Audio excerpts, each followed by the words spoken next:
Thank you very much, Program Director. Your Excellency, Dr. Carlos Lopez, Executive Secretary of UNECA, and good brother.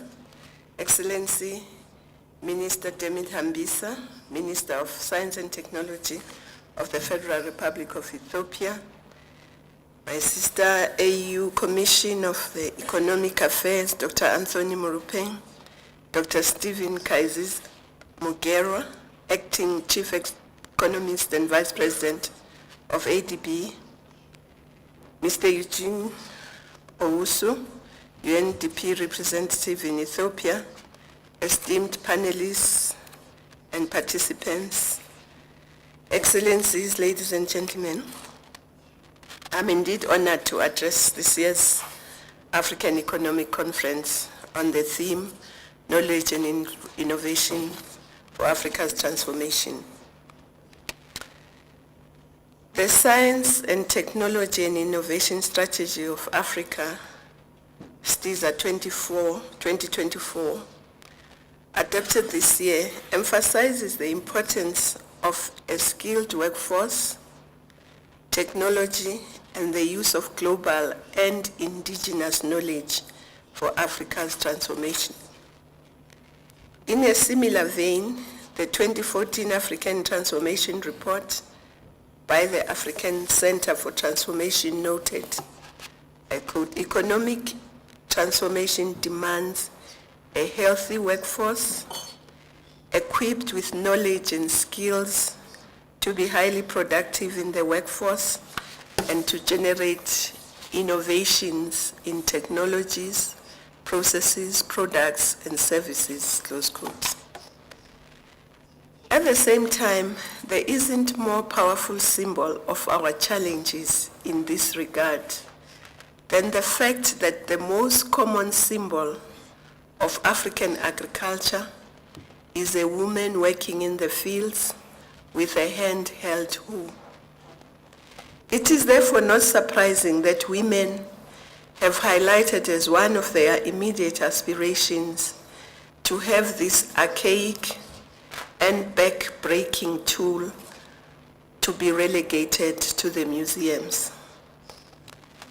Skills, technology, knowledge, and innovation are critical to all areas of African transformation, from the modernization of agriculture to having resilient and effective public health systems in order to fight disease, as we have seen today with Ebola. It is required to build and maintain infrastructure, transport, ICT, irrigation, storage, and energy for the development of industry, manufacturing, and services, and for agro-processing, beneficiation, and value addition. So we need these skills, technology, knowledge, and innovation to ensure democratic and responsive governance that can deliver effective public services and to facilitate universal access to basic needs such as food, nutrition, water and sanitation, shelter, health, and education. These issues are critical to our Agenda 2063, the 50-year vision for the Africa we want, as well as the common Africa position on the post-2015 development agenda and the aspirations of our people for a prosperous Africa based on inclusive growth and sustainable development. An integrated continent, politically united and based on the ideals of Pan-Africanism and the vision of the African Renaissance. An Africa of good governance, democracy, respect for human rights, gender equality, justice, and the rule of law. A peaceful and secure Africa, a strong cultural identity, common heritage, shared values and ethics. Development that is people-driven and that unleashes the potential of its women and youth, and a continent that is a strong, united, and influential global partner. But to achieve these aspirations, Africa must invest in its most precious resource, its people, to ensure that it can use its other resources, land, minerals, energy, oceanic resources, forests, etc., and to modernize, integrate, and build shared prosperity. Because without the skills, we cannot do anything with our minerals, with our land, with our oceanic resources, or any of our natural resources. Excellencies, ladies and gentlemen, the conference concept note paper identifies the reasons for the slow pace of skills and technology development and innovation, including such factors as the absence of a critical mass of university-educated skilled labor force, insufficient enrollment in institutions for technical and vocational education, lack of appropriate innovation ecosystem, including investment in science, technology, and research, few structured on-the-job skills development programs, lack of capital for innovations, and the fact that less than 25% of African students participate in science, technology, engineering, and maths, STEM. So the process of the development of Agenda 2063 is drawing towards a close with its representation to January Summit AU Summit for Adoption.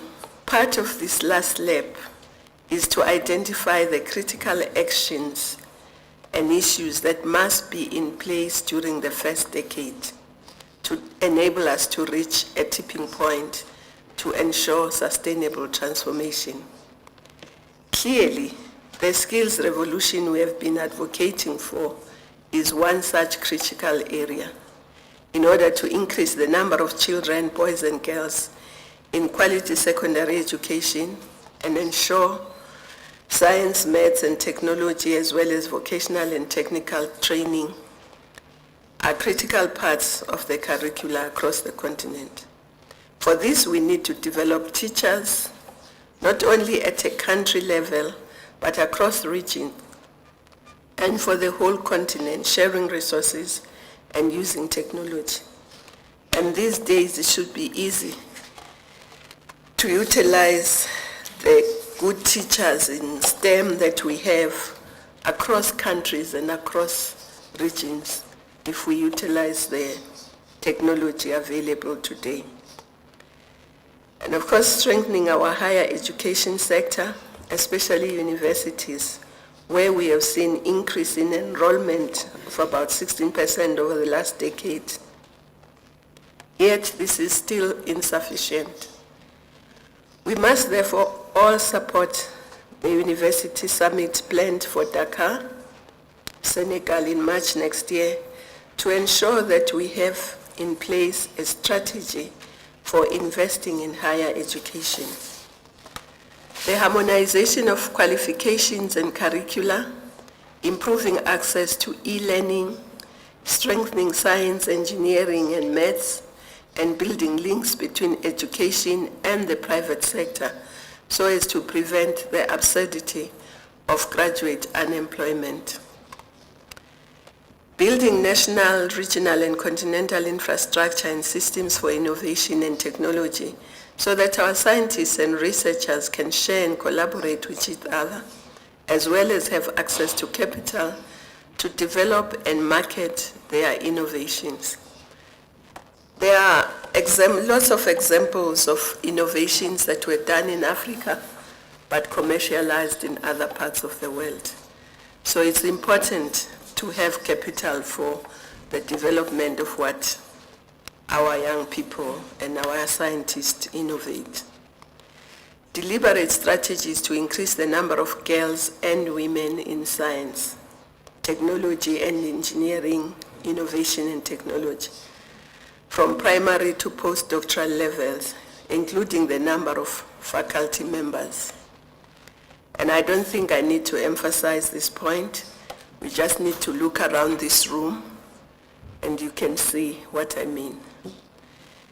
Engage with the private sector on the continent to ensure close cooperation on identifying and addressing the skills gap and putting in place labor market institutions that allow for on-the-job training, smooth education to work transitions, and for entrepreneurship and innovations.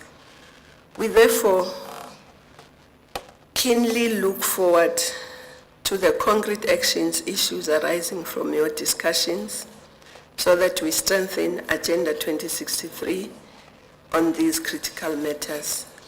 And I wish this conference very successful deliberations and a good input into Agenda 2063. I thank you.